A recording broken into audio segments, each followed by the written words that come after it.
क्या हमलावर छिपे हो सकते हैं? एक है, एक से ज्यादा है, इसलिए पूरे इलाके को सील करके सर्च ऑपरेशन चलाया जा रहा है वहां पर?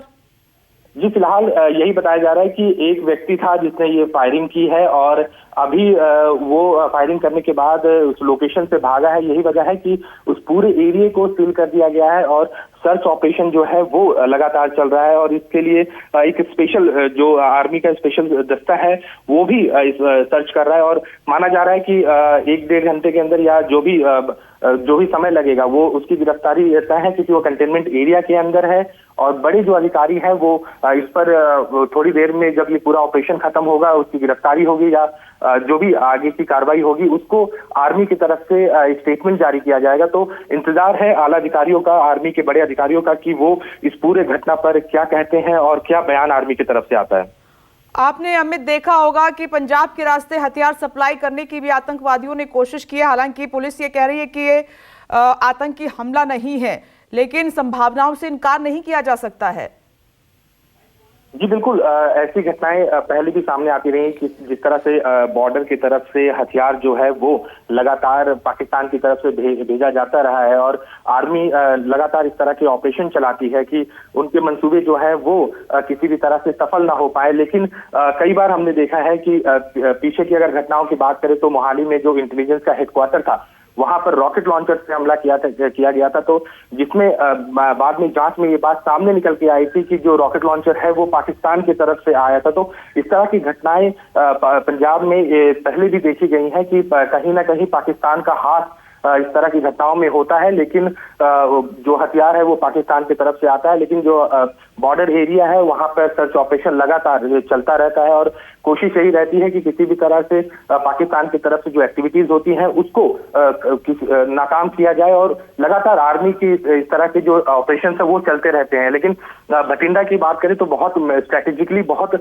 महत्वपूर्ण इलाका है और कंटेनमेंट एरिया ये है। आर्मी की पूरे कई सारे बटालियन जो है वो भटिंडा में होते हैं, तो इसलिए ये मामला जरूर गंभीर है, क्योंकि इस तरह की फायरिंग अंदर होना और 4 लोगों की मौत होना अपने आप में बहुत बड़ा सवाल खड़ा करता है। लेकिन अब ये देखना होगा कि आर्मी इस पूरे ऑपरेशन को कब तक खत्म करती है और उसके बाद जो अधिकारी हैं उनके तरफ से क्या बयान आता है। तो इंतजार होगा एक आधिकारिक बयान का आर्मी की तरफ से कि पूरी घटना पर वो जानकारी देंगे कि तब इस घटना को कैसे अंजाम दिया गया और इसके पीछे कौन था। अभी 2 बयान आए हैं। एसएसपी भटिंडा कह रहे हैं कि आतंकी हमला नहीं है और आईजी ने कहा है कि मिलिट्री कैंपस के अंदर फायरिंग हुई है। सभी पहलुओं पर, सभी एंगल पर जांच जारी है, यानी वो किसी भी बात से इनकार नहीं कर रहे हैं। जी बिल्कुल, जब तक ऑपरेशन जो है वो खत्म नहीं हो जाता तब तक पूरी तरह से इस बात को डिनाई नहीं किया जाता। लेकिन चूंकि पुलिस के पास इस तरह की कोई सूचना नहीं आई है और जैसे ही इस घटना की जानकारी पुलिस को लगी उन्होंने जो आर्मी एरिया है वहां से कांटेक्ट किया एसपी ने। लेकिन उसके बाद साफ तौर पर यह कह दिया गया कि किसी भी तरह का कोई आतंकी हमला नहीं है। तो ये प्रशासन की तरफ से कहा जा रहा है, लेकिन जब तक पूरा सर्च ऑपरेशन खत्म नहीं हो जाता और जिस किसी भी व्यक्ति ने इस तरह के घटना को अंजाम दिया उसको ढूंढ नहीं निकाला जाता या उसको मार नहीं दिया जाता, न्यूट्रलाइज नहीं किया जाता, तब तक कुछ भी कहना पुख्ता तौर पर ये लाजमी नहीं होता, क्योंकि आर्मी इस पूरे मामले पर कोई ना कोई बयान जरूर जारी करेगी। तो उम्मीद की जा रही है कि आर्मी की तरफ से बहुत जल्द ही बयान आएगा उस पूरी घटना पर। आखिर एक्चुअली ये घटना हुई क्या, कैसे हुई है, क्यों हुई है, इस पर जो है वो बयान आर्मी की तरफ से ही आएगा, क्योंकि कंटोनमेंट एरिया में जो पुलिस होती है उनको बिना आर्मी की इजाजत के वहां नहीं जाने दिया जाता। और यही वजह है कि प्रशासन भी और पुलिस भी इस बात पर नजर रखी हुई है कि आखिर ये घटना क्यों हुई, कैसे हुई, इसकी जानकारी जो है वो प्रशासन की तरफ से और बाद में आर्मी की तरफ से भी दिया जाएगा।